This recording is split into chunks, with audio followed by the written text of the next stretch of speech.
Right now, we're at a moment of consequence, a moment when the world is asking, will democracy actually endure? Will freedom survive the storms of history, or will it bend, break, and fade into distant memory? Around the world, we see the rise of strongmen and the return of authoritarians. Some wear suits, some wear military uniforms, some arrive at the ballot box through elections, others seize power in the dead of night, but they all share one goal: to replace the will of the people with the will of one man. And make no mistake, authoritarianism is not gone. It is alive and well in places like Russia under Vladimir Putin, in China under Xi Jinping, in Turkey and Hungary, in Venezuela and North Korea under Kim Jong-un, in Belarus, and even in the Philippines. And yes, believe it or not, is knocking on our own door here in the United States of America. You know, we like to tell ourselves that it can't happen here. But when we do, history whispers back, if it can happen elsewhere, why can't it happen in America? As a matter of fact, it can happen anywhere. And it's not something where the strong man comes out and declares, I am a dictator on day one. It actually begins slowly, step by step, until it's too late to turn back. So with all the talk that we're hearing about if America is on the cusp of authoritarianism, or is America going to have a dictator, I want to at least try to help you better understand what that means. So in this episode, we're going to go through the 10 steps that nearly every dictator has used in their rise to power, whether it was Hitler and Mussolini, Stalin, or Mayo. And let me be clear. This episode is not a history lesson. This is a wake-up call. I'm Hendrell Remus, and this is Politics Unfiltered.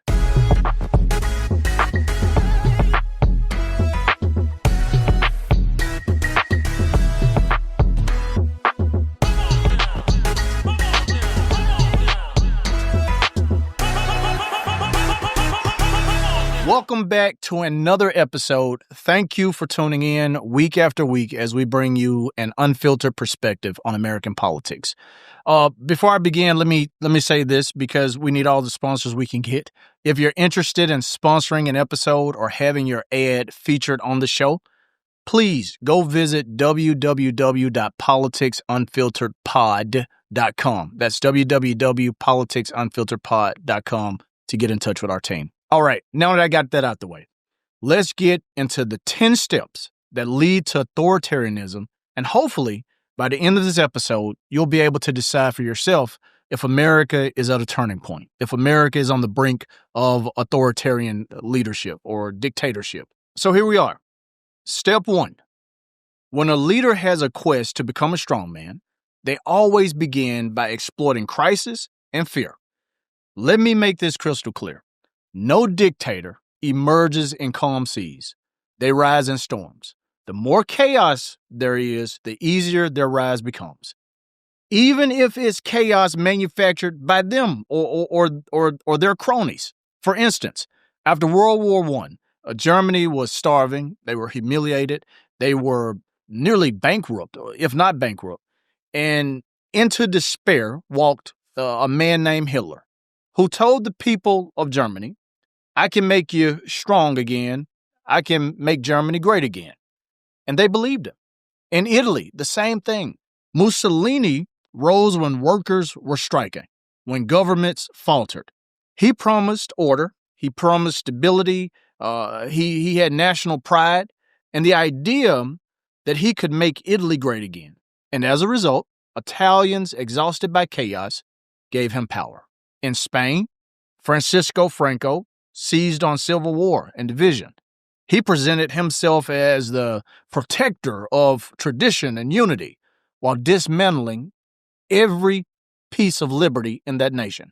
In Chile, Augusto Pinochet exploited Cold War fears of communism to justify a coup, and as a result, thousands were tortured, and killed in the name of security. And in more modern times, think about Vladimir Putin. Putin rose in a Russia shattered by the Soviet collapse. Xi Jinping capitalized on fears of instability after corruption scandals rocked China. Erdogan in Turkey leveraged terrorism and financial turmoil to centralize power in Turkey. Fear is the soil in which dictatorship grows. So in America, when leaders exploit fear, and I'm talking about fear of immigrants, fear of change, this fear of crime, and the fear of one another, we must remember that this is the very first step in how it all begins. Let's move on to step 2. These folks who seek to become authoritarian leaders, they put lots of time and energy into building a cult of personality. It's all about them. It's all about the movement. Here's what you should know. Dictators don't rule through law. They rule through worship. Hitler's portrait hung in classrooms. Children saluted him each morning. He was Germany's redeemer for some people. Not merely its leader, but its redeemer. That's how people saw Hitler. Zedong was elevated to near divinity levels in China. His words in what they called the Little Red Book became mandatory reading for the Chinese people. Loyalty was measured not by citizenship, but by devotion. Even in North Korea, Kim Sung, then Kim Jong, now Kim Jong-un, all transformed themselves into gods on earth, or godlike figures on earth.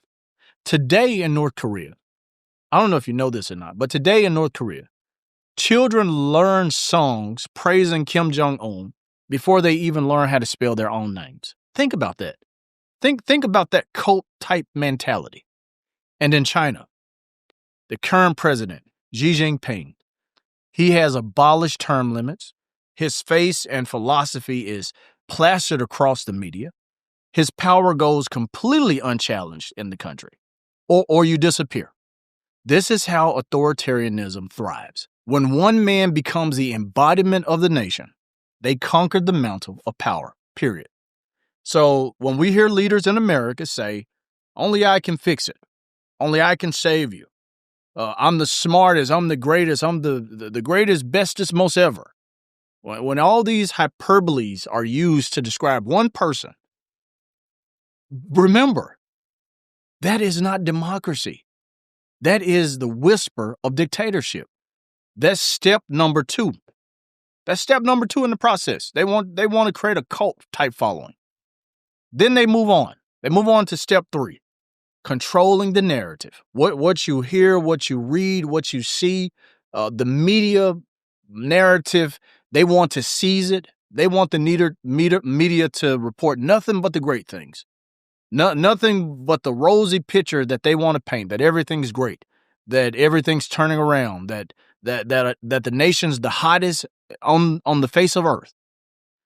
Dictators cannot survive in a world of truth. They must control the story. Therefore, they must control the media. The Nazi propaganda machine, it flooded Germany with lies until reality itself was redefined.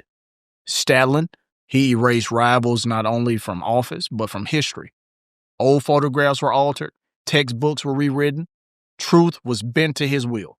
Franco in Spain, he censored the newspapers, he banned dissent, he silenced artists. And today, right in Russia, Putin bans words like war while invading his neighbors. Think about that. Journalists who dare speak truth in that country face exile, prison, or even death. In Turkey, its president has jailed hundreds of reporters. In Hungary, Orban has bent nearly every outlet into his service. And in China, which is the worst of them all, China has built the most sophisticated censorship machine in history, controlling not just the newspapers, but the internet itself. And here, when leaders in America attack the press as the enemy of the people, when these leaders sue the press into submission, when lies are repeated until truth itself feels uncertain, or you don't know the difference between a lie and the truth because they're lying so much, we must recognize the pattern. Propaganda is not just a foreign danger. It's not. It's also a domestic one. So when we hear leaders trying to eliminate the free press or trying to turn you against the press, just know that they are trying to master step 3 of their march toward authoritarianism. Let's move on to step 4. They do everything in their power to eliminate the opposition. Everything. They want no competition. If you're listening to this podcast, you need to remember that no dictator tolerates rivals. Hitler banned opposition parties. Stalin executed folks in the country. Franco exiled them. Pinnock disappeared them.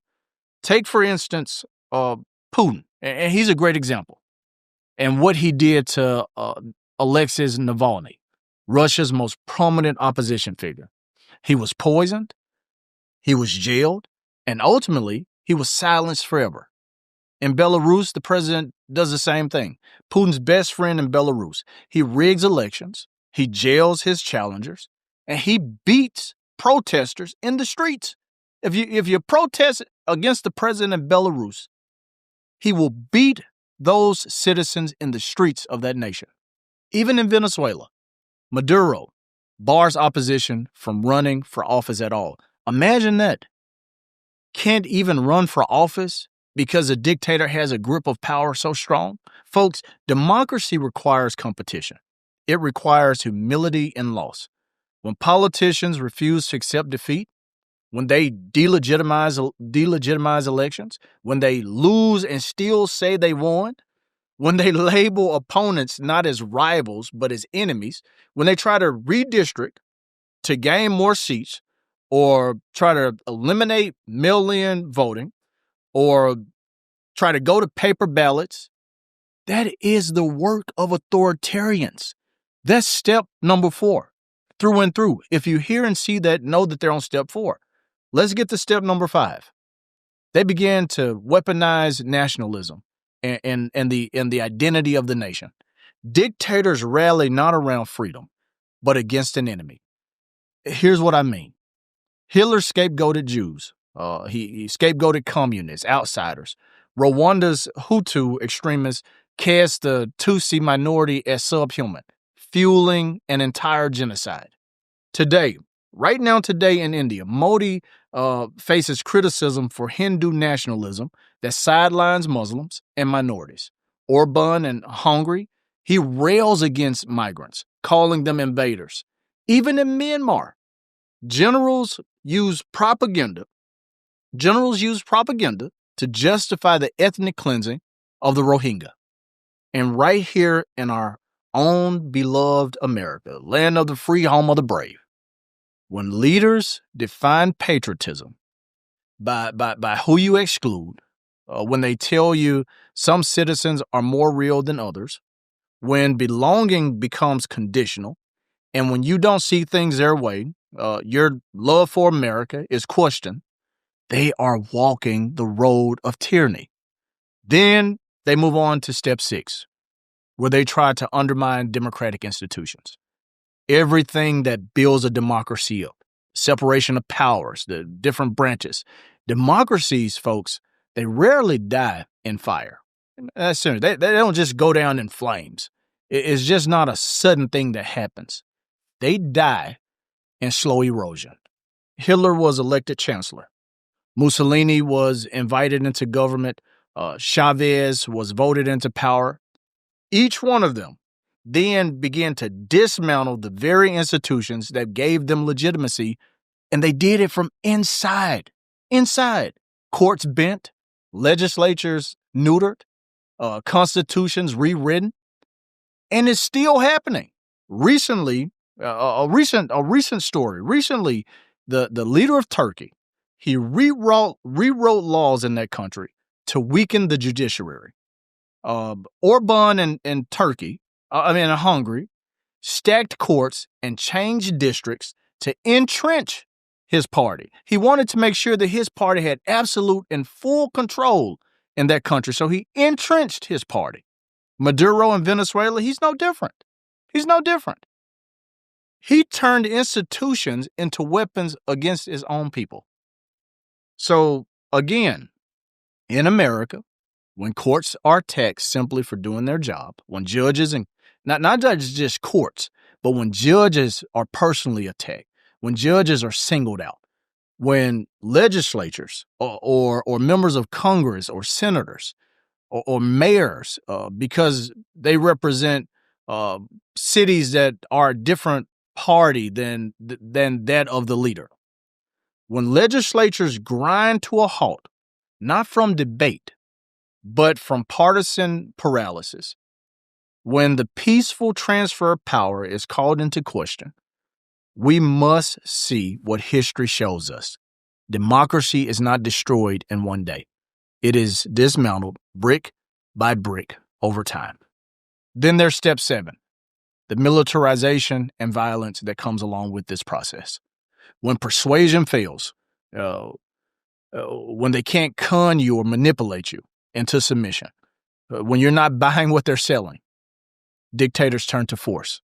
It doesn't matter if it was Mussolini's black shirts, Hitler's brown shirts, Stalin's NKVD, Franco's militias, Pinoc's soldiers.